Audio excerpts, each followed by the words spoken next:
Es un gusto poder estar iniciando esta actividad.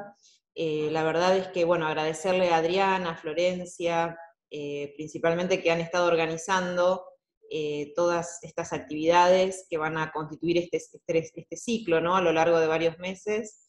Agradecerle a Pablo Amster, que está aquí con nosotros y nosotras.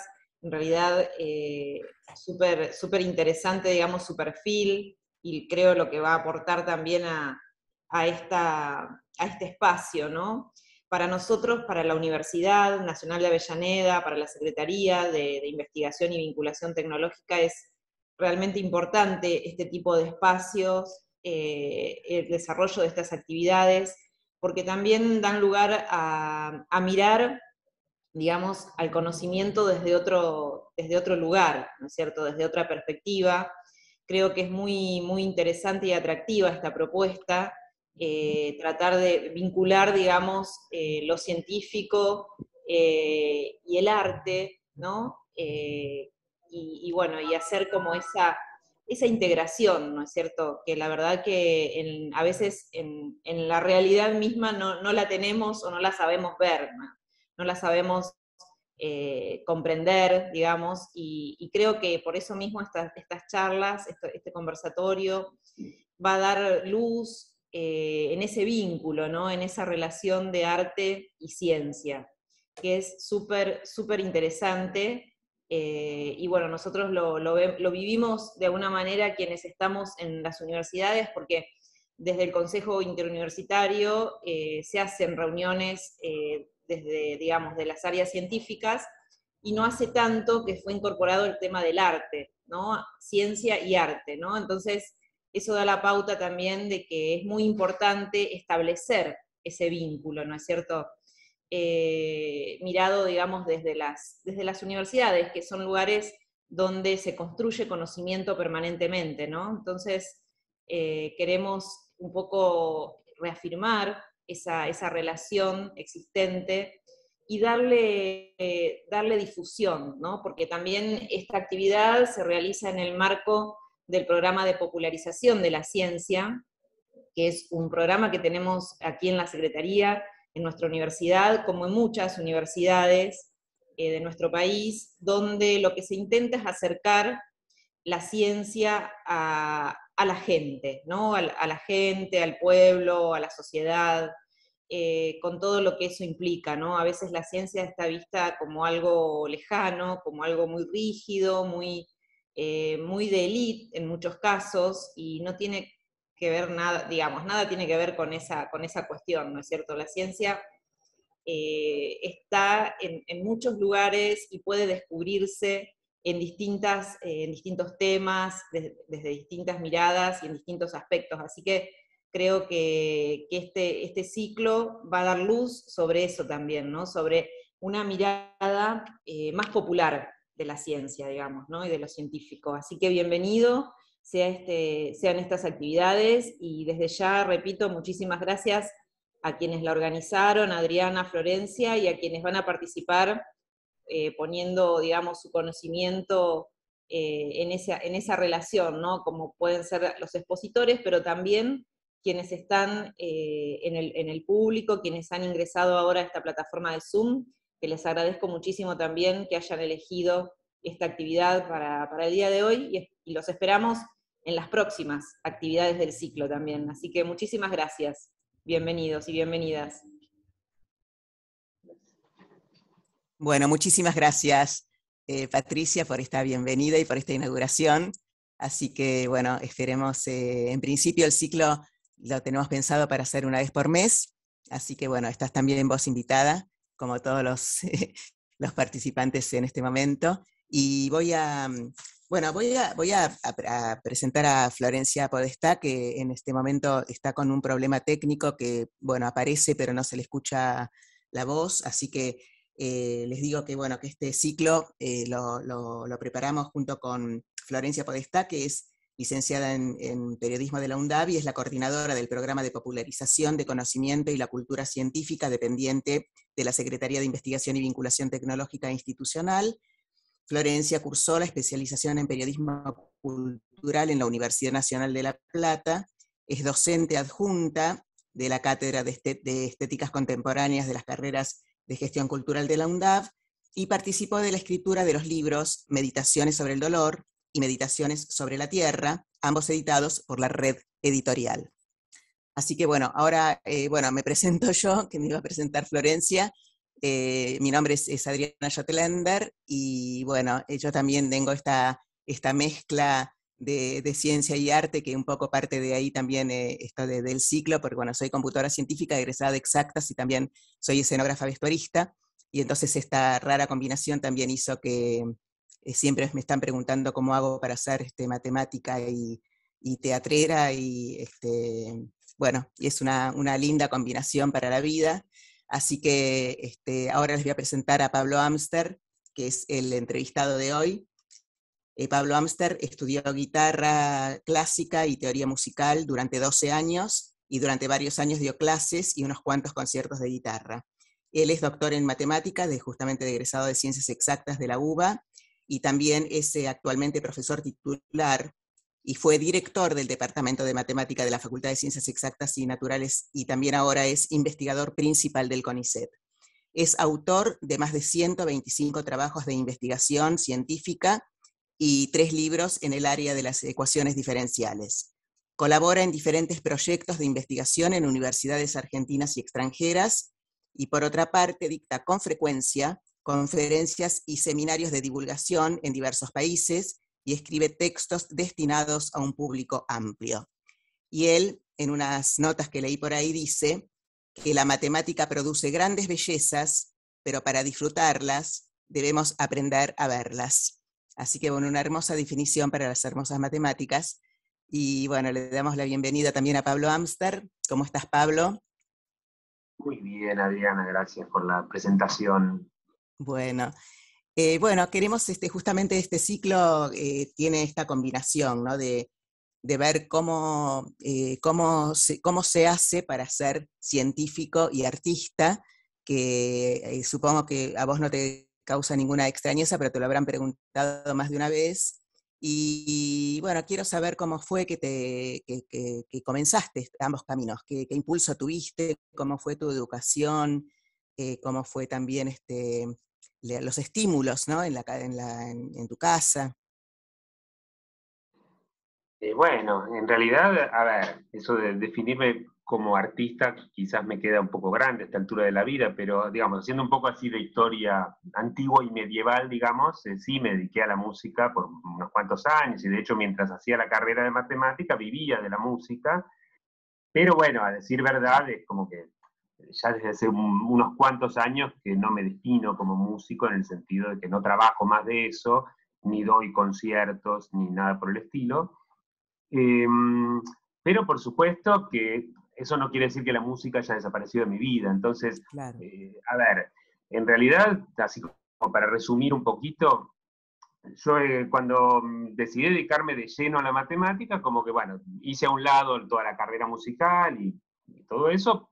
Por supuesto que eso no es, de todas maneras seguí tocando, todos los días toco la guitarra, eso no cambia, pero en algún momento me reencontré con la música a partir de la matemática. Entonces, eso fue lo que me permitió incluso volver a animarme a tocar en público, pero ya desde otro lugar, o sea, no desde el lugar de dar conciertos, sino desde el lugar de total a un matemático se le puede disculpar que suene feo lo que está tocando, y hacer estas actividades de divulgación en donde combino música y matemática. Y para seguir matemática, porque viste que la matemática tiene muy mala prensa, y en general, hay muchos chicos, qué sé yo, por ahí está medio mal enseñada en la primaria, y hay muchos jóvenes que deciden seguir una carrera universitaria que no tenga matemática porque tiene mala prensa, está mal enseñada. Y entonces, y también a veces hay un problema también en la familia, ¿no? Que la familia tampoco le gusta mucho la matemática y no estimula lo suficiente como para que hacer desmitificar eso. ¿Vos cómo fue tu educación? Porque tiene que ver también, ¿no? El impulso matemático también tiene que ver con la educación. Sí, sí, por supuesto que sí. Bueno, no es algo que viniera estimulado desde mi casa, nadie se dedica a la matemática en mi familia, pero sí, a ver, desde chico siempre me gustaron las cuestiones ligadas a la matemática. No específicamente, digamos, en realidad no es que yo sabía desde chiquito que iba a ser matemática, pero sí me gustaban, no sé, desde cuestiones así de acertijos, cuestiones de juegos numéricos, a otras cuestiones que tienen que ver más también con jugar con las palabras, es algo que siempre me gustó. Y de hecho, digamos, yo estaba no sé, en quinto año del secundario y por un lado ya me dedicaba, ya estudiaba música, entonces veía que mi camino posible era ese. Por otro lado, me gustaban más cuestiones ligadas a la literatura, a la filosofía. Entonces yo me veía más por ese terreno. Lo de estudiar matemáticas surgió de manera, digamos, de hecho, decidí estudiar matemática ya una vez que terminé el secundario, me fui de viaje, estuve haciendo música por el mundo, estuve como 8 meses, volví y me anoté en matemáticas. O sea, yo estaba, digo, cuando me preguntaron en el CBC en aquel entonces en dónde me iba a anotar, yo estaba más para el lado de humanidades. Y bueno, con el tiempo uno descubre que en realidad la matemática es una de las humanidades, no hay duda alguna. Es la humanidad. Por supuesto. No, me resulta llamativo, ¿no? Que sin tener esta pasión entrañable de la matemática, que de pronto, bueno, estés ya en quinto año, que todavía no estabas tan definido, que de pronto estabas por el lado de las letras y de pronto matemática, porque no es tan fácil elegir ciencias exactas así porque sí. No, por supuesto, en realidad yo siempre cuento así como anécdota, mi mundillo era de los talleres literarios y eso, en esa época había mucha efervescencia y con el retorno de la democracia, el tema de, bueno, de hacer cursos de todo un poco en el San Martín, ese tipo de cosas, y claro, y la gente cuando yo les decía que me había puesto a estudiar matemáticas, me miraban como diciéndome, bueno, ¿qué te pasó? ¿No? O sea, vos eras buena persona y de pronto, ¿qué pasó que te...? Y bueno, digamos que a partir de ahí, todos los años que siguieron, fue una larga tarea de mostrar justamente a quien quiera escucharme que la matemática tiene que ver con todo eso. La matemática forma parte de las artes, o sea, está conectada con la música, con la literatura, con las artes visuales, ¿no? Sí, por Yo lo supuesto, la veo como algo matemática, muy ¿no? natural. ¿Cómo? ¿Cómo? Digo, yo lo veo como algo muy natural, o sea, para mí, mirando hacia atrás, no es algo tan extraño y para mí es totalmente coherente la elección de la carrera matemática. O sea, yo estoy muy contento y como que realmente encuentro una identidad ahí, ¿no? Y, mira, yo te estoy hablando, por eso dije historia antigua y medieval. Cuando yo empecé, o sea, como a mí me gustaba escribir, y de hecho me dediqué bastante a escribir textos de divulgación. Sí. Al principio era eso, mostrar la belleza matemática, o sea, mostrar al resto del mundo que la matemática justamente produce belleza, es el sentimiento y, digamos, la experiencia matemática es una experiencia estética. Y alguna vez propuse, y de hecho empecé a dar como talleres y reunir gente que venía de otros campos, y por ejemplo eso, proponía matemática y arte, y alguna vez puse como subtítulo una visión conciliadora. Y después rectifiqué eso porque digo, no, en realidad no hay nada que conciliar, o sea, la matemática y el arte están, desde la antigüedad, digamos, están como profundamente relacionados. En todo caso es, bueno, volver a las fuentes, digamos, volver a ver cómo se nutren entre sí, volver a explorar esas conexiones, pero digamos, no es algo que estén separados y que de pronto haya que conciliarlos, ¿no? Claro. Yo siempre digo que los que estudiamos matemáticas, que estudiamos los espacios infinitos, que de pronto relacionarse con el infinito y trabajar en el infinito y vivir adentro del infinito es lo mismo que el infinito poético, lo mismo que le pasa al poeta con el infinito. Así que hay un punto en común entre la poesía y la matemática. Sí, sí, por supuesto, eso desde ya, y aparte, bueno, hay autores donde muy explícitamente aparece eso, ni hablar de Borges, que por supuesto Claro. es el ejemplo por excelencia, especialmente si hablas de los infinitos, pero en la poesía, o sea, en todos lados, digamos, hay como eso, una conexión muy, muy profunda. A mí siempre me gustó comparar la creación matemática con, hay un poeta que a mí me gusta mucho, que es Vicente Huidobro, que que era creacionista, y entonces él justamente decía eso, que cuando el poeta cuando escribe un poema, crea un universo con reglas que son inherentes a ese poema. Y eso es en realidad lo que es el matemático cuando crea una teoría matemática, ¿no? O sea, construye un mundo con una lógica interna. El poema donde Huidobro habla, digamos, define de alguna manera esto, es muy lindo, se llama Arte Poética, y dice el poeta es un pequeño dios, ¿no? Que tiene ese don de crear universos. Y bueno, para mí ahí está muy reflejada la actividad, no solo de un poeta o de cualquier artista, sino también del matemático, ¿no? Claro. Leí en una entrevista que te hicieron, que cuando te preguntaron qué es para vos la matemática, vos contestaste en una conferencia de las 1001 noches donde Borges dijo algo. ¿Querés contarlo? Es muy lindo. ¿Te acordás?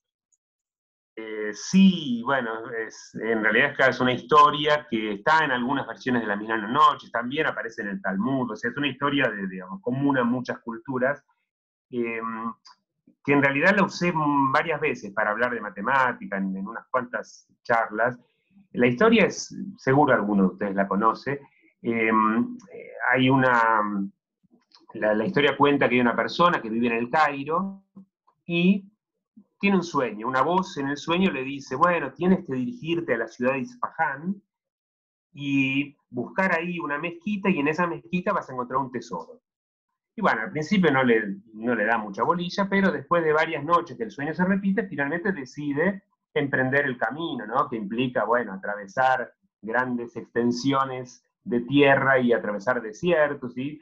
Bueno, pero decide hacerlo y finalmente, ya al límite de su fuerza, todo, digamos, hecho harapos, llega finalmente ahí a Isfahán, en Persia, encuentra la mezquita, pero claro, esa mezquita en realidad era una guarida de ladrones, no había un tesoro, sino simplemente un lugar donde, bueno, entre las distintas bandas de ladrones encuentra un huequito para pasar la noche y dice, bueno, me vuelvo a casa, pero con tanta mala suerte que esa noche justo hay una redada, bueno, termina preso, termina en un calabozo.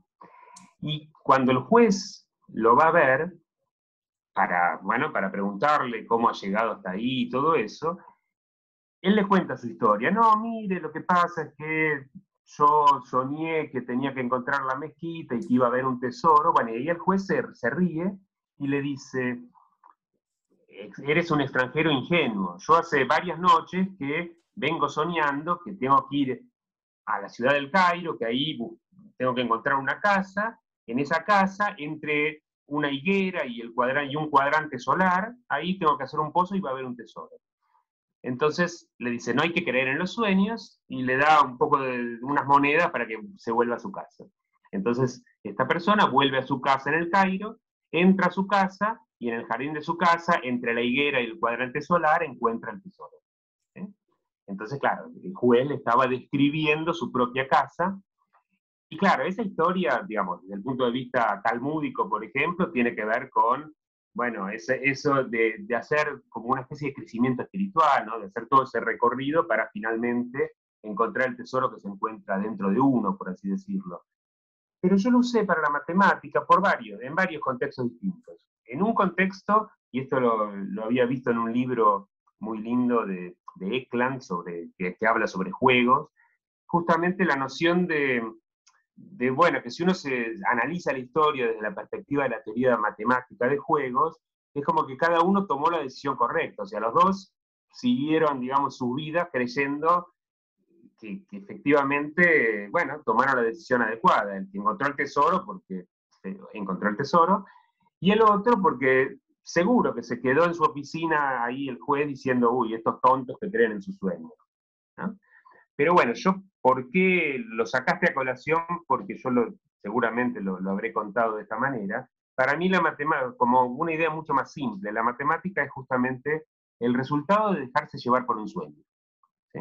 Y de hecho, con todo lo que eso implica, y que implica, bueno, sí, atravesar desiertos y a veces sufrir alguna que otra golpiza, como le pasó a este hombre en la mezquita, pero en el fondo, digo, porque la matemática, uno dice, bueno, cuando hago matemática, ¿qué estoy haciendo? Estoy tratando de demostrar resultados, ¿no? Demostrar un teorema, y en general sigo algún camino y ese camino a lo mejor me lleva a algún tesoro, en sentido figurado, no, no es que nos enriquezcamos con esto, pero digo, uno encuentra alguna idea que realmente da sus frutos, o a veces no, y entonces tiene que volver atrás, pero en general y apenas demuestro algo, enseguida digo, bueno, ¿y qué pasa si en lugar de esta hipótesis lo reemplazo por esta cosa? Y enseguida uno está como buscando caminos y buscando, digamos, desarrollar las consecuencias de esas ideas que van surgiendo, ¿no? Esa es para mí la definición de matemática.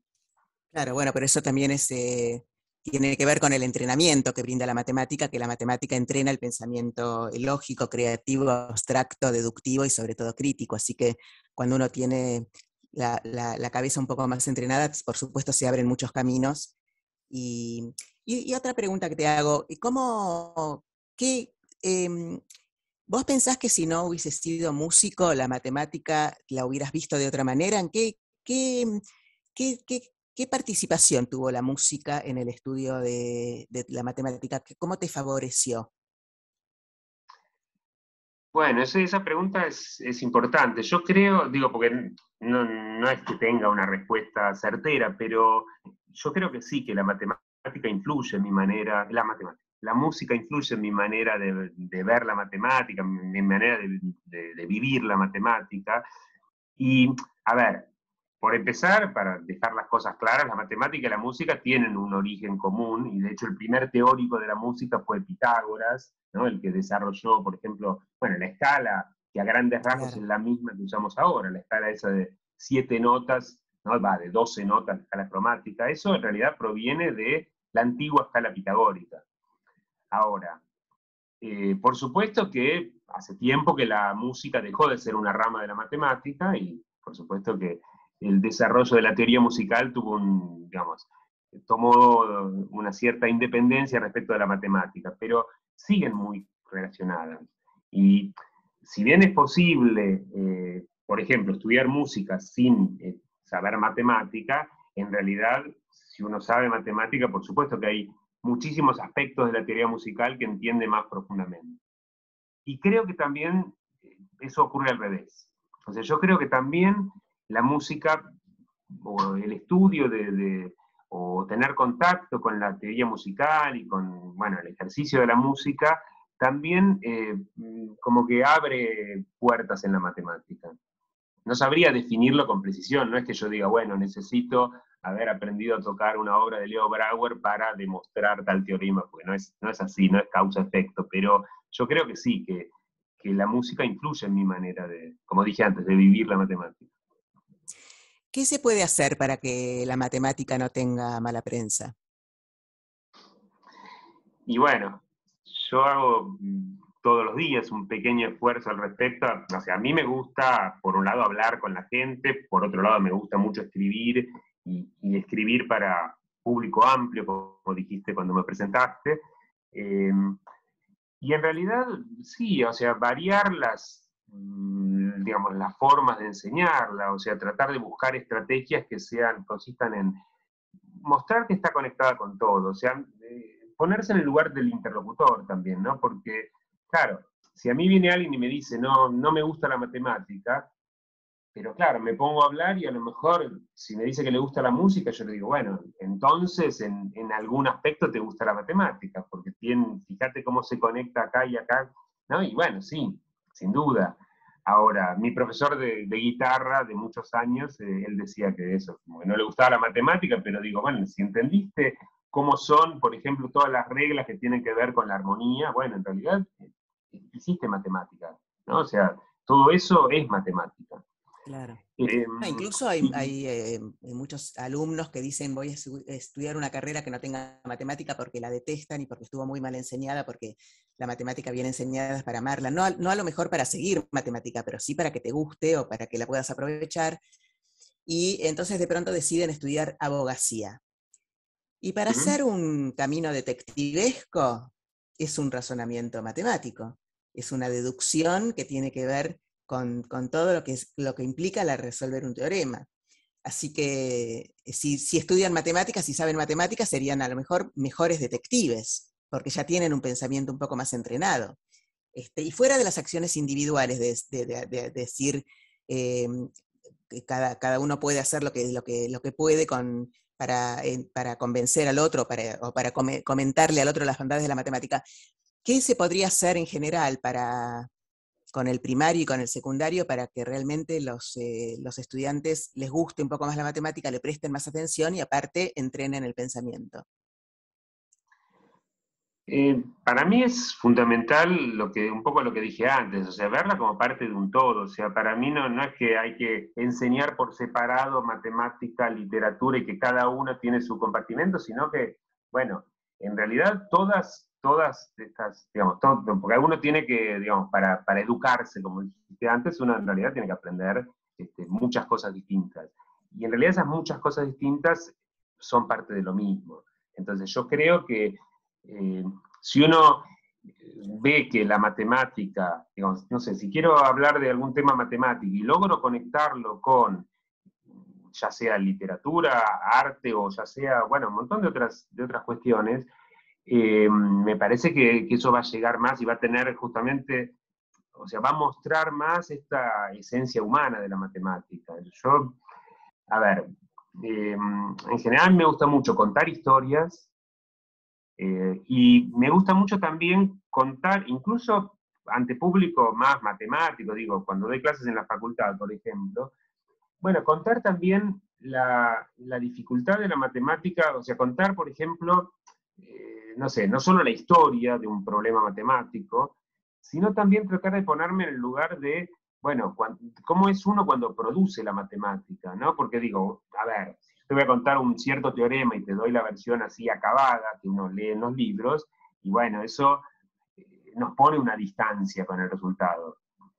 Si uno sabe que ese teorema a lo mejor llevó, no sé, muchísimo tiempo hasta que se demostró, y que, por supuesto que, digo, porque hay resultados que tardaron siglos hasta que fueron, digamos, realmente se fueron consolidando dentro de la matemática, o sea, o ideas o conjeturas que por mucho tiempo estuvieron ahí dando vueltas y finalmente alguien logró mostrarlas, fracasos estrepitosos, o sea, gente que de repente quiso demostrar algo y pasó años y años y no lo logró, y al final vino otro y mostró bueno, que había que ir por otro lado. Entonces, mostrar cómo la matemática no solamente tiene esos momentos gloriosos donde uno pone el QED, ¿no? Como queríamos demostrar, sino también tiene mucho bueno, de los fracasos humanos, o sea, de todo un poco, ¿no? O sea, para mí, a mí cuando explico, cuando doy clases, me gusta, bueno, mostrar cómo es pensar un problema y cómo uno,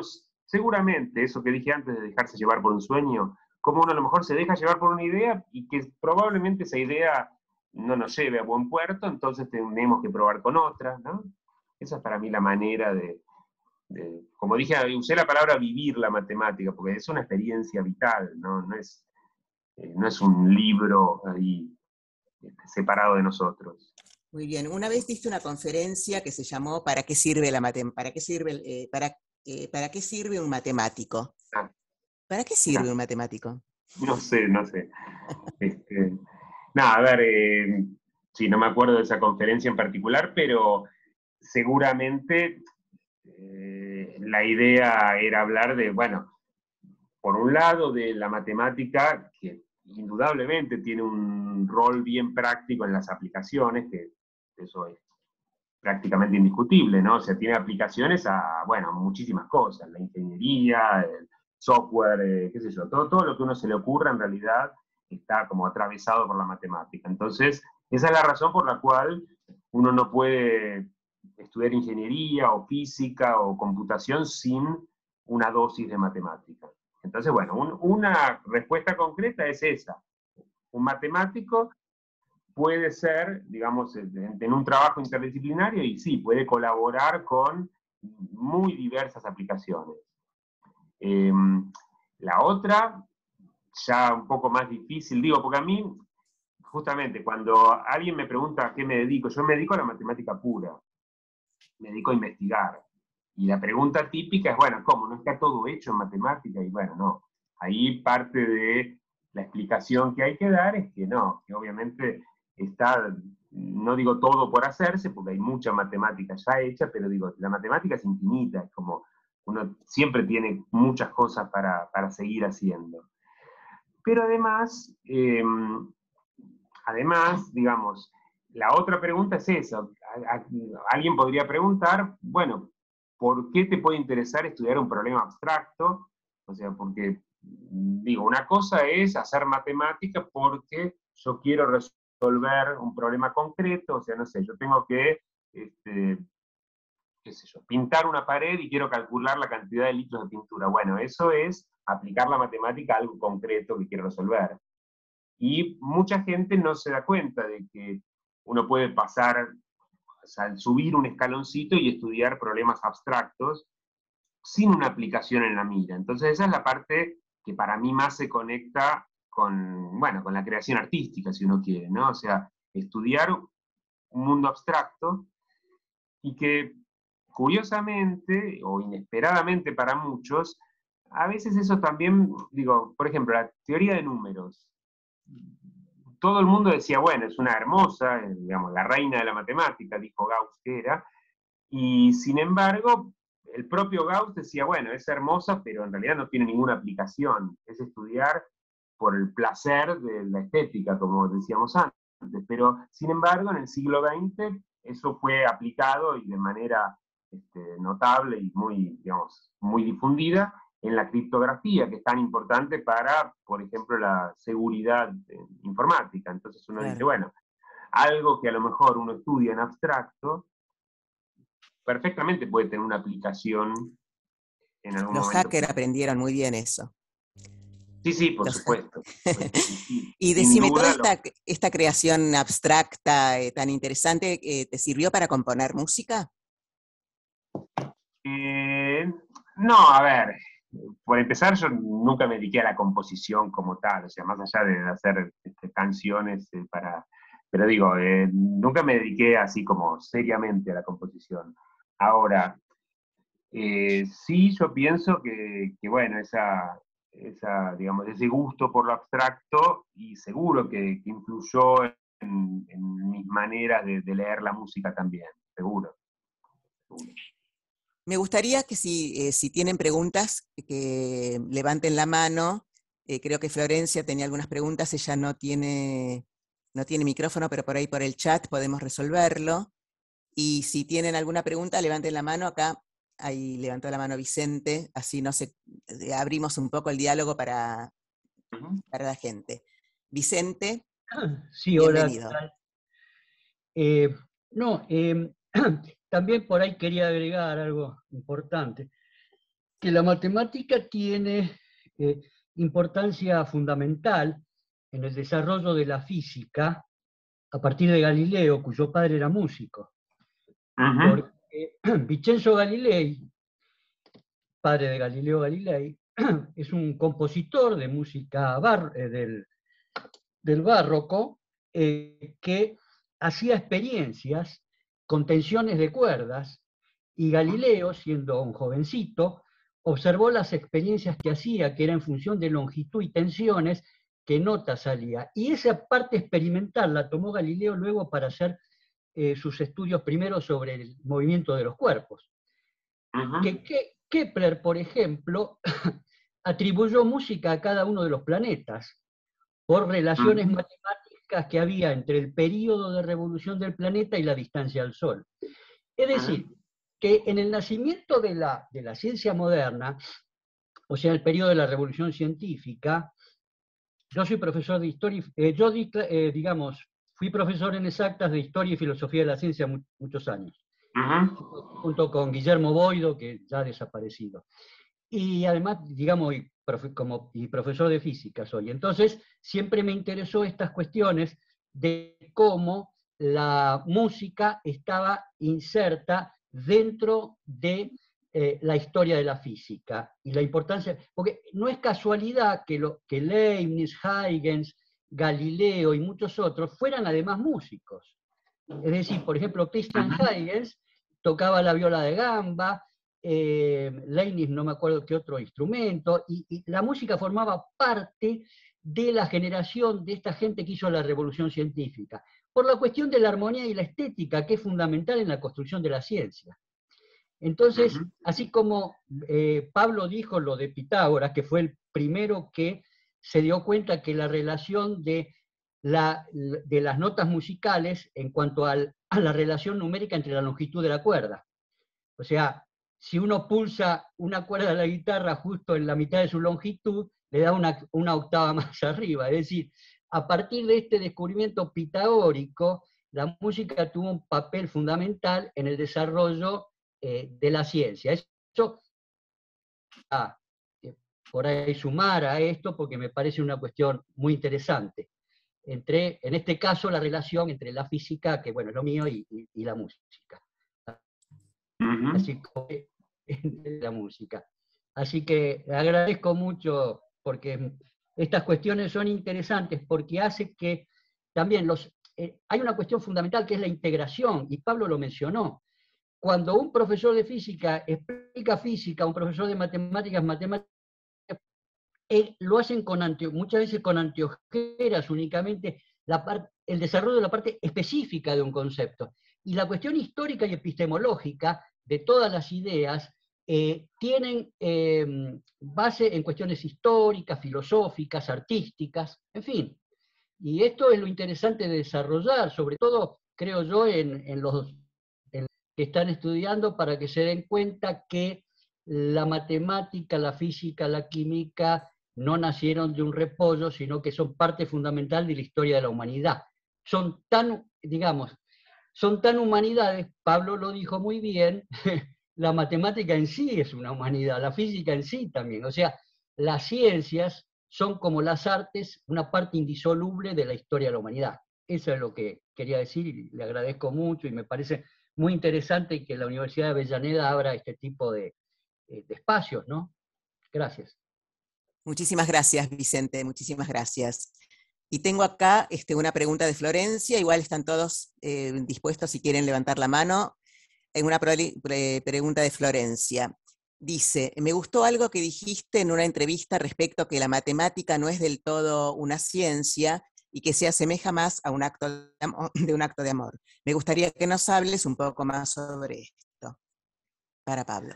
Uy, sí, a ver, andás a ver cómo venía esa conversación, pero, o sea, sí, me suena, lo del amor, seguro. De hecho, bueno, uno de los libros justo lo titulé Fragmentos de un discurso matemático, donde, haciendo una clara, digamos, paráfrasis de la obra de Roland Barthes, ¿no? De Fragmentos de un discurso amoroso, y a partir de eso, más de una vez me preguntaron el tema de eso, ¿cómo saco la palabra amor y pongo matemática ahí?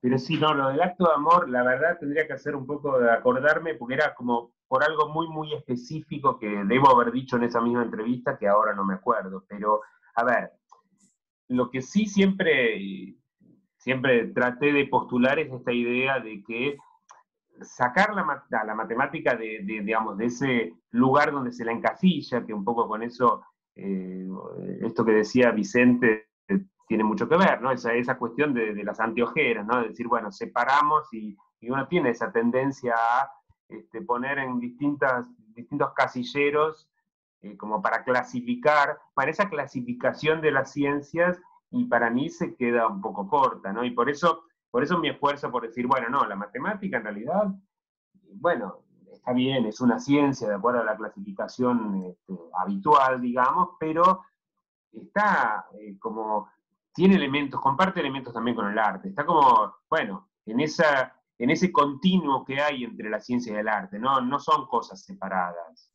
En ese sentido era que yo como que postulaba un poco esa idea de, bueno, de sacar esos casilleros, sacar esas clasificaciones.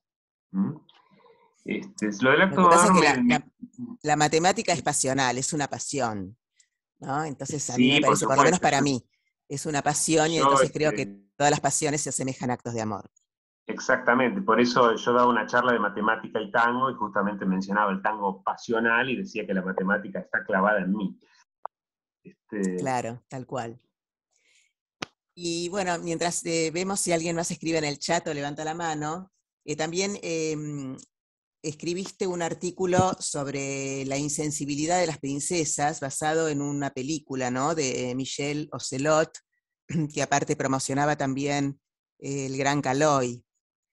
Las películas, por lo menos, bueno, yo me metí en YouTube para ver los episodios, estaban en francés, y bueno, justo lo pesqué a Caloi, así que vi cuál era el último episodio al cual vos te referís, que justamente hace que hayas dicho la frase: la matemática produce grandes bellezas, pero para disfrutarlas debemos aprender a verlas. Y fuera de esta frase que te dejó este último capítulo, que ahora lo vamos a comentar para que la gente se entere, ¿por qué relacionás esta serie con la matemática?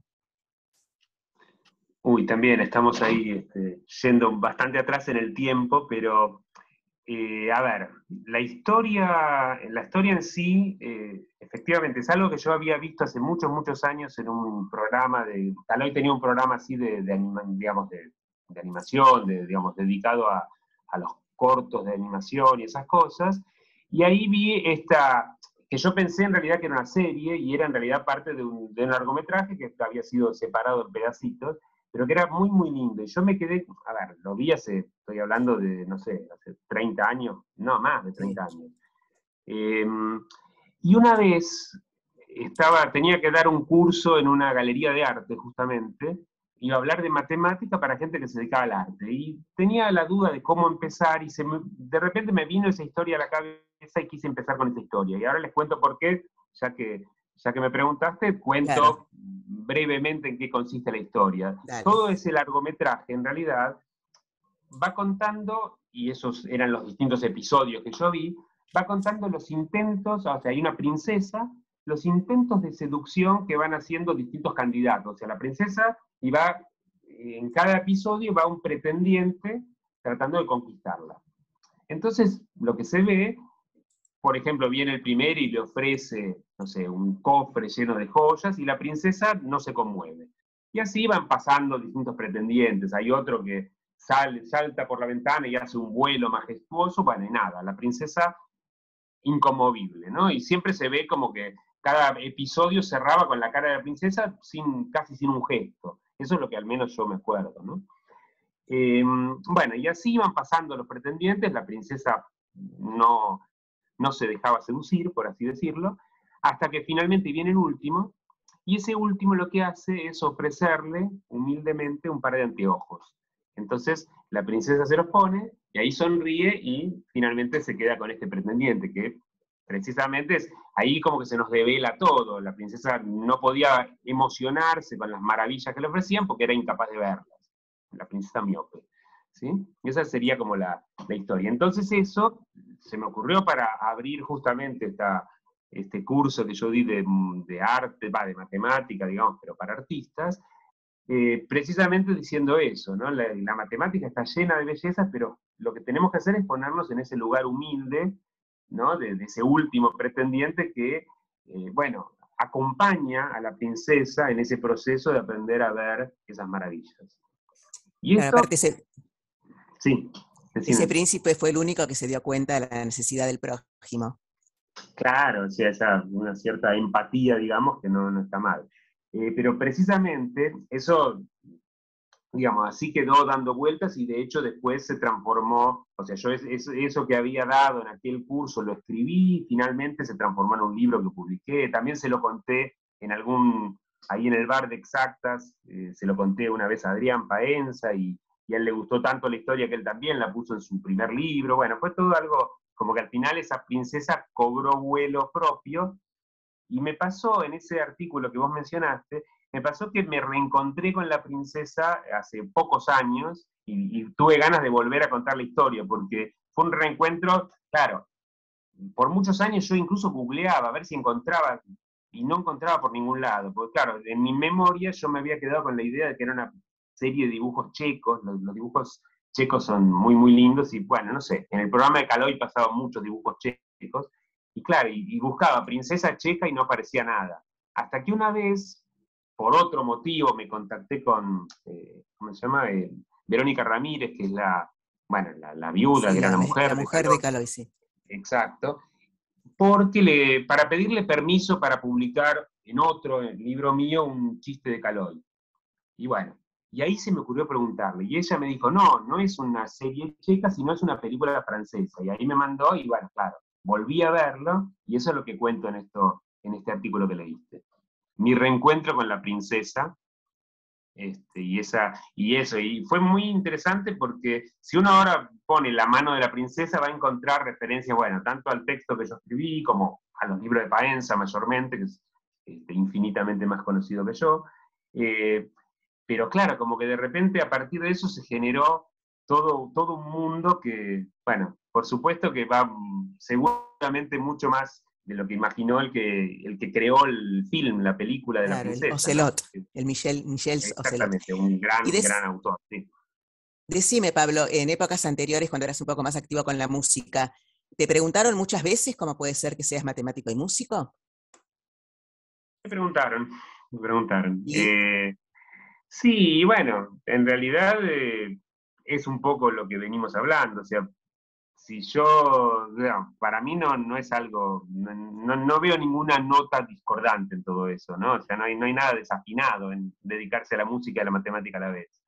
Entonces, a ver, pero claro, cuando yo tocaba, y de hecho esto que dije que hacía cosas de tango y matemática, eso en realidad es como justamente al revés de como conté las otras cosas de mi vida. O sea, yo cuando tocaba y viajaba, por ejemplo, a Europa y daba conciertos, y claro, era bastante natural para mí y más fácil tocar tango, porque bueno, el tango, digamos, me era más fácil conseguir trabajo, digamos, Claro, claro, tocando. es más atractivo, claro. Un Bueno, y repertorio en más eso, atractivo para Europa. claro, y en eso de tocar tango para suecos, no, dijo literalmente, o sea, en Suecia, bueno, claro, uno dice, los suecos, por supuesto que al no quizás entender castellano, bueno, les viene bien que uno les explique un poquito de qué dicen estas letras del tango. Y al explicar, y bueno, naturalmente en esas explicaciones empezaron a nacer chistecitos matemáticos. Yo casi no puedo hablar sin meter la matemática en algún lado. Y a partir de eso, como que surgió una serie de conexiones, y entonces mucho tiempo después rescaté esas conexiones, y por eso digo, ahora hago muchas veces charlas de divulgación donde guitarra en mano, hablo de matemática y la asocio con ideas que aparecen en el tango. ¿Y por qué pensás que la gente se asombra que una persona puede ser matemático y músico? Bueno, quizás porque todavía no le dio la oportunidad de meterse en ese mundo y ver esas conexiones. Por eso el esfuerzo que no solo yo como divulgador, sino muchísima gente hace, ¿no? Ese esfuerzo de divulgar la matemática y mostrar esas conexiones. Pero por contarte algo, por ejemplo, con un amigo que es músico y matemático también, organizamos un workshop de música y matemática y participó muchísima gente. O sea, digo, no es que nadie sabe de esto, o sea, mucha gente conoce estas conexiones, mucha gente trabaja en estas vinculaciones, ¿m? Y bueno, para el resto siempre uno tiene ahí algunos anteojos a mano para ayudar un poco a verlas. Está muy bien. Sí, bueno, cuando Adrián Paenza presenta un libro en la Feria del Libro, van 1000 personas, o sea, y es un libro de Sí, sí, claro. matemática. Uh-huh. Pero de cualquier Bueno, manera, igual genera Adrián también toca el asombro, piano. ¿Sí? ¿Cómo? Adrián genera también toca el asombro. piano, Ah, estudió música, sí, sí. muy bien. Genera asombro en general. Yo, por lo menos, es la experiencia que yo tengo, ¿no? A mí me lo vienen diciendo hace muchísimos años, hasta el día de hoy, que la gente se asombra de esta combinación de hacer ciencia y arte. Por eso siempre lo pregunto, porque como lo vivo en carne propia, entonces me resulta llamativo, ¿no? Pero bueno, por eso quiero saber cuál es la experiencia que tiene cada uno con este tema. Así que, bueno, eso quería preguntar. Y ahora, a ver, acá hay otra. Bueno, quería ver si alguien tiene más alguna pregunta, o Florencia, que no sé si tenés alguna otra que querés escribirla en el chat, que ella está sin micrófono y que sé que tenía algunas cosas para preguntar, o cualquiera de todos los participantes, si alguien quiere hacer alguna pregunta antes de finalizar. Acá, Jorge. No, primero Sergio. Sergio está primero. A ver, Sergio. Buenas tardes. Sí, ¿se me escucha bien? Un poquito más fuerte, si podés. Ok, bueno. ¿Ahí se me escucha? Sí, Sí. la pregunta mía era, ¿cómo hacer el salto entre la divulgación científica y la matemática? O tal vez yo tengo una visión, como que me parece que la divulgación científica sí, y después cuando uno se topa con la matemática, bueno, ¿qué es lo que pasa? O si es primero, si lo mío es una afirmación errónea, y si no, ¿cómo ver el tema? No, está muy bien la pregunta, y por supuesto que uno también se lo tiene que preguntar eso. El asunto es que para mí, hacer divulgación científica no significa decir que la matemática es fácil y que todo sale lindo, sino, por eso hablé también de mostrar todo ese aspecto humano de la matemática, que incluye también los errores y las frustraciones, como dije antes, ¿no? Entonces, a ver, lo que entiendo a dónde va tu pregunta, porque es verdad que con el tema del boom de la divulgación a veces uno ve que, que se anota mucha más gente, por ejemplo, en la carrera de matemática, pensando que va a encontrar algo y que no es eso lo que encuentra. O sea, si uno quiere estudiar la carrera de matemática, y sí, por supuesto que tiene su dificultad, y por supuesto que no es resolver acertijos. Pero por eso, para mí, eso no quiere, o sea, la divulgación, no es que hay una única manera de divulgar, ¿no? O sea, yo, por supuesto que si quiero contar algo a público amplio, no voy a contar un paper que publiqué, porque eso seguro que me aleja de ese público amplio. Pero uno puede hacer divulgación sin rebajar, digamos, la matemática a decir que es solamente resolver acertijos. O sea, por eso hay como un salto ahí importante, pero para mí no son incompatibles. O sea, yo, al menos, digamos, al principio hacía divulgación con con cierta vergüenza, y de hecho estaba como hasta mal visto en la academia hacer divulgación. Recién en los últimos años, ya unos cuantos, se empezó a valorar, ¿no? Entonces eso, hay que tener hacerla de manera seria, creo yo. Eso es para mí lo importante. Bueno, gracias. Y ahora viene Jorge. Sergio fue el que habló recién, ¿no? Bueno, ahora Jorge, que levantó la mano. Hola, Acá ¿qué está. tal? ¿Qué tal? Bueno, yo a Pablo lo conozco porque soy uno de los que tuve la suerte de ser alumno de Pablo. De hecho, o sea, yo hice el profesorado en exactas y ahora estoy tratando de terminar la licenciatura, y Pablo justo es mi director de tesis. De hecho, estoy contando una optativa con él, que es ecuaciones diferenciales. Pero digamos, a raíz de la duda, no sé si, digo, ¿cómo hacer para a la gente tratar de acercarla más a la matemática sin que sean cosas rígidas? Porque si uno, digamos, hace, no sé, un curso para chicos de la escuela secundaria, de sacar factor común, eso hasta a mí me aburre también.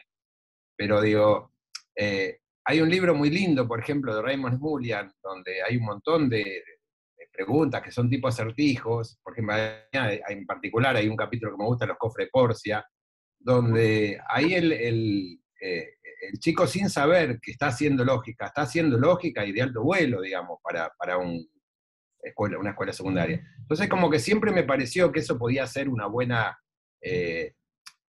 idea para tratar de meter a la gente, para mostrarle a la gente lo que hace la matemática, sin una cosa rígida, porque ya repito, o sea, sacar factor común a mí también me aburre, y eso no quita de que me encanta, digamos, de que la matemática es un flash, es un camino de ida, digamos. No sé, quería decir eso, y de paso agradecerle a Pablo, porque yo también trabajo en UNDAV, así que agradecerle a Pablo por haberse acercado, es un lujo. Nada más, gracias. Bueno, gracias, Jorge. En realidad, en primer lugar,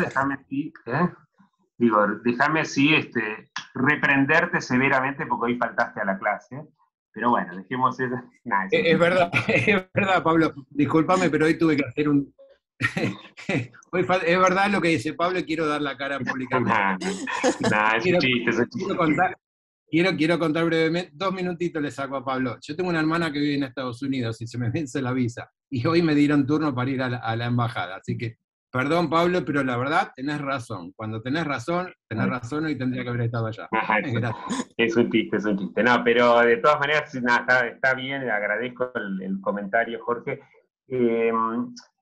Smulian, claro, es un ejemplo de algo que curiosamente cuando mencionabas esto de que uno está haciendo lógica de alto nivel sin darse cuenta, de hecho es una de las definiciones que dio Leibniz cuando habló de la música, ¿no? O no sé si fue Leibniz, bueno, no me acuerdo quién dijo eso. Leibniz hablaba de que la música es un ejercicio de aritmética inconsciente. Pero después, si no me acuerdo mal, fue Silvestre, en realidad, el que dijo que la música es el arte de contar sin saber qué estás contando, ¿no? Y bueno, como que en el fondo, eso de precisamente, bueno, si uno lee los libros de Smulian, va a ver que para resolver un acertijo, que algo es puramente lúdico, en realidad tiene que involucrar aspectos muy elevados de la lógica. De hecho, Smulian, en los libros de Smulian uno va a ver versiones de, por ejemplo, los teoremas de Gödel, cosa que es eso, introducir eso de manera lúdica realmente es un gran mérito, ¿no? Y yo creo que un poco por ahí va la cosa, o sea, de lograr justamente bueno, que estas cuestiones surjan de manera natural. O sea, claro, si yo tengo que hablar de cómo sacar factor común, probablemente uno lo vea como algo aburrido. Pero en realidad, si yo logro eso, relacionarlo con otras cosas, también en alguna que otra charla que di, yo lo relacionaba, hay un cuento muy lindo de Chesterton, donde el cuento se llama La muestra de la espada rota. Es o sea, es muy interesante.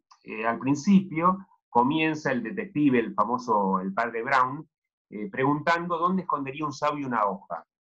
Y la respuesta es en un bosque. El mejor lugar para esconder una hoja es un bosque, ¿no? Y después dice, y si no hubiera un bosque, bueno, fabricaría uno.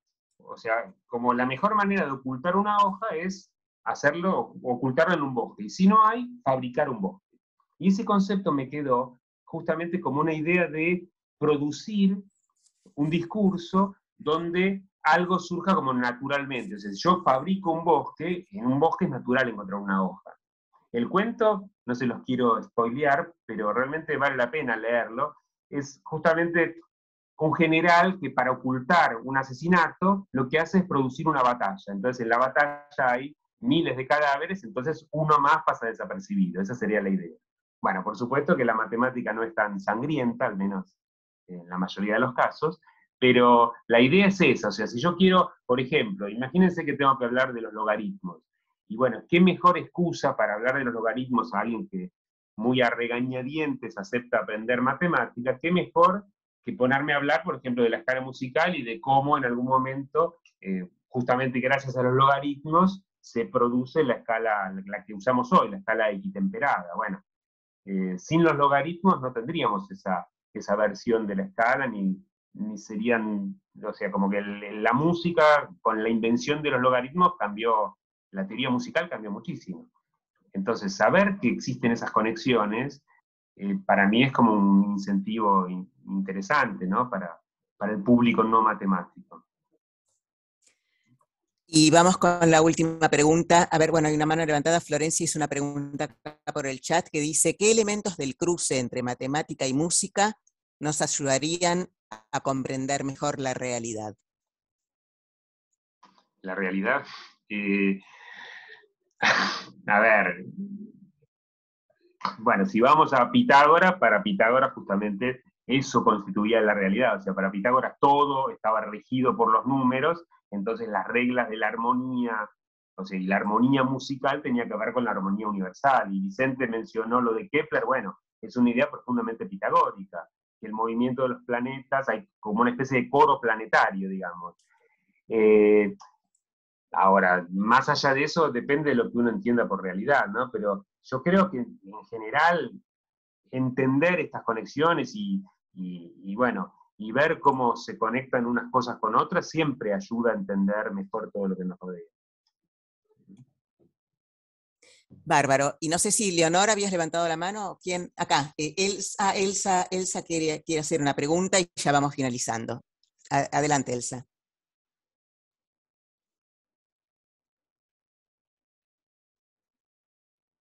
Ahí está.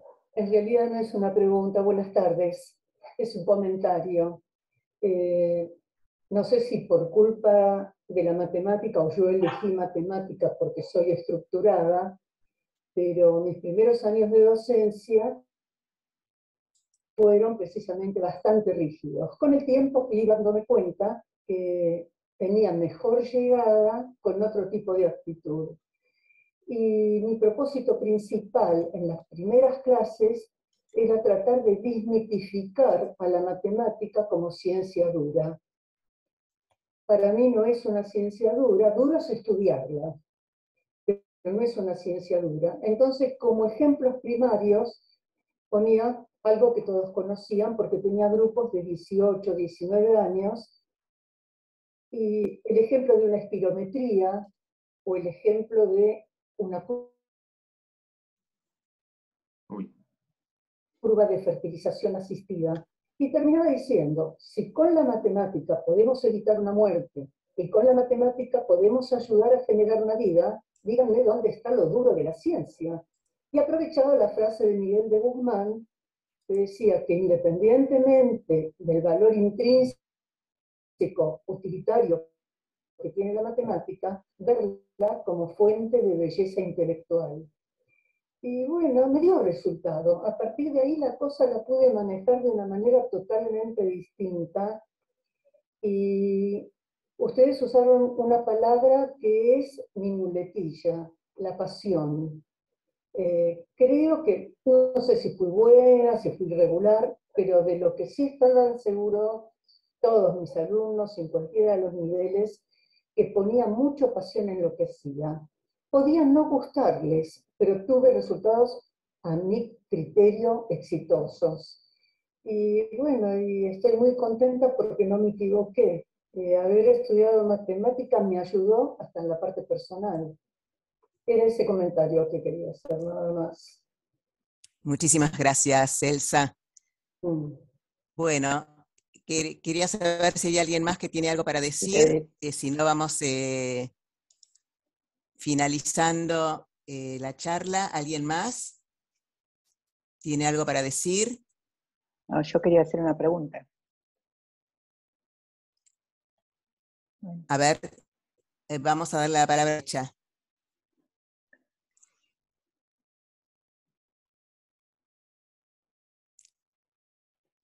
Echa, ¿vos levantaste la mano? Sí. La pregunta es... Hola. Bueno. Sí. Se corta. No sé quién habla. ¿Quién está hablando ahora? Yo estoy escuchando, ¿eh? Sí, yo una pregunta quería hacer. ¿Puede Dale, ser? Sí. Bueno, fue la verdad muy interesante, genial, muchas gracias.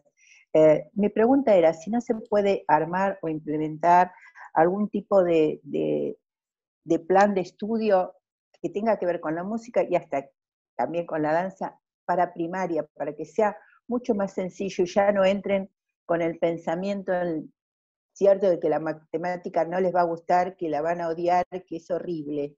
Y ustedes están explicando y me parece bárbaro, yo adoro la matemática aparte, ¿no? Pero si no se podría armar algún plan de estudio simple, común, que pueda ser para los chicos desde primaria, con música o danza, algo que a ellos les haga ver que no es horrible la matemática y que además les va a ayudar para toda la vida para razonar, porque a mí me parece que la matemática, más allá de todo, ayuda a que el cerebro funcione, razone, piense, imagine, ¿no? Esa es mi pregunta. Sí, yo por supuesto me imagino algo así, pero bueno, no me dedico a la educación, entonces, Claro. digamos, de implementar un plan, y bueno, sí, seguro, o sea, yo claro que me imagino integrar cosas, y bueno, no sé, con mis hijos, como que trato de transmitir ¿no? esa pasión, como dijeron antes, esa pasión que yo siento por la matemática, por la música, por los libros, bueno, trato de transmitirla, y como parte de un todo, justamente. Para mí eso, o sea, no trabajo en educación propiamente dicha, pero para mí, o sea, estoy seguro en contra de la idea de separar y decir, bueno, como que para mí tienen que dialogar, todas las disciplinas Claro. tienen que dialogar entre ellos. Muchas gracias. Ah, gracias a vos. Bueno, a ver, vamos finalizando. ¿Alguien más quiere decir algo? Había mano levantada, ahora no.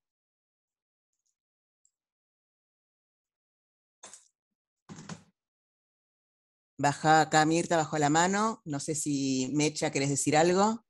No, simplemente en principio agradecerte la invitación, muy interesante. Mi nombre es Mecha y soy coreógrafa y me parece como nosotros estudiamos, me doy cuenta, me da como un poco de pudor adelante de todos ustedes, porque hay un dicho muy gracioso desde los bailarines que decimos, soy bailarina, cuento hasta 8 nada más.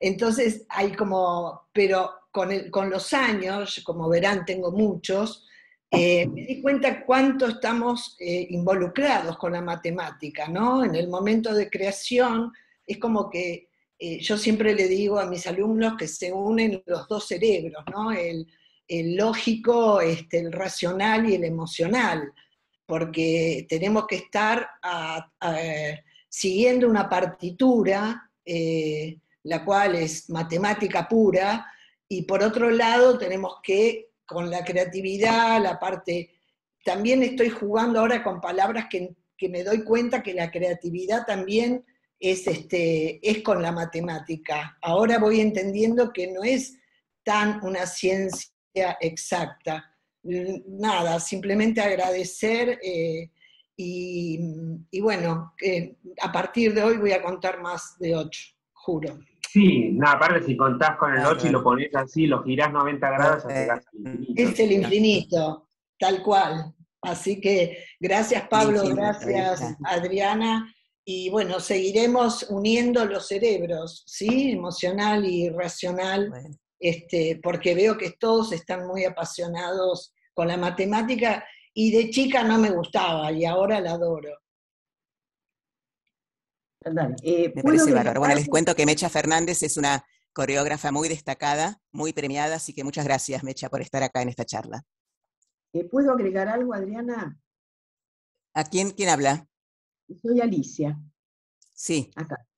Bueno, hay otra relación entre la matemática y el psicoanálisis, ¿no? Porque Lacan se mete con la topología. De hecho, Claro. Pablo estuvo en la Escuela Freudiana de la Argentina dando una charla que había tanta gente, que yo ni siquiera podía escucharlo. La gente estaba parada en los bancos, no sé. Bueno, la cuestión es que compré la clase. Y realmente la topología es muy útil para el psicoanálisis, porque hay cosas que no se pueden poner en palabras. Esto es lo que considera Lacan, y que el mejor modo de demostrarlas es mediante la topología, ¿no? Muchas gracias, Alicia, por el aporte. Bueno, si no, ¿alguien más? Porque ya tenemos que ir cerrando, porque bueno, tanto Pablo como Florencia tienen otras clases ahora en un rato, así Una que cosa, si no hay Adriana, ninguna otra pregunta, una cosa, el cine también estuvo ayudando un poquitito, porque ¿cómo? empezando por Donald en el país de las matemáticas, aunque sea para los chicos de primaria, es fantástica. Y después esa película que en castellano se llamó En busca del destino, con Matt Damon y Robin Williams, y después Una mente brillante. Hay mucha gente que empezó a mirar las cosas desde otro lugar después de esas dos películas. Así que, y justamente las estuvieron pasando por televisión y cada vez que las pasan las vuelvo a mirar y bueno, a mí me siguen apasionando. Hay la última que vi, de 3 mujeres que está basado sobre la vida real, trabajaron en la NASA, que son talentos ocultos. Si tienen posibilidad de verlas, Pablo, ¿vos la viste? Sí. Talentos No me acuerdo ocultos. ahora cómo se llama, pero sí. Ujú. Bueno, realmente altamente recomendable porque deja un gusto tan dulce después de verla que nos recupera a todos los que de alguna vez padecimos esa discriminación de la matemática. Pablo, Bueno, muchas vamos a ir gracias. terminando con unos aportes acá en el chat, que dice Laura, creo que ambas, las artes y las ciencias, tienen lenguajes propios, muy interesante. Silvana dice, gracias por estas perlitas que fuiste regalando durante tu experiencia matemática, coincido con vos, a mí también me gusta ver cómo mis alumnos viven la matemática. María dice, la arquitectura también es la partitura, porque ambas se disfrutan a través del... Y bueno, acá gracias, interesante, gracias Pablo, gracias Adriana, gracias a la UNDAF, muy interesante. Así que bueno, gracias. Pablo, tenés la última palabra. Si querés decir alguna, cerrar. En realidad Bueno. habría muchísimas cosas más para decir. Ahí escuché que hablan de la arquitectura, del psicoanálisis, por supuesto. O sea, la matemática se relaciona con todo eso y un poco es por lo que dijimos al principio, que es profundamente humana. Entonces, por supuesto. Son las ciencias más blandas que hay y aparte no existe vida sin matemática. Así es, así es. Así que bueno, desde mi humanidad quiero agradecer la invitación y a todos los que participaron con tanta buena onda. Así que bueno, un placer. Muchísimas gracias y también queremos agradecer al Departamento de Cultura y Arte, que son los que nos facilitaron el Zoom, porque no hay mucho Zoom en la UNDAV, así que por suerte el Departamento de Cultura y Arte nos lo facilitó. Y también muchas gracias a Daniel, a nuestro compañero Daniel, que es el que está detrás de todo esto, admitiendo a la gente, grabando la charla, que después va a estar colgada en el YouTube de la UNDAV, así que si la quieren volver a ver o la quieren reenviar a alguien. Y bueno, muchas gracias, Daniel, por estar ahí de soporte, porque también sin Daniel esto no se hubiera podido hacer. Y muchas gracias, Florencia. Vuelvo a decir gracias también a Patricia Domench y a la UNDAF, que nos permite hacer este ciclo. Y bueno, los esperamos seguramente el último martes de mayo con una próxima o próximo invitado o invitada. Así que ya se los comunicaremos. Y bueno, muchísimas gracias, Pablo Amster, por abrir el ciclo, por tan interesantes conceptos, y que siga siempre viva la música y la matemática.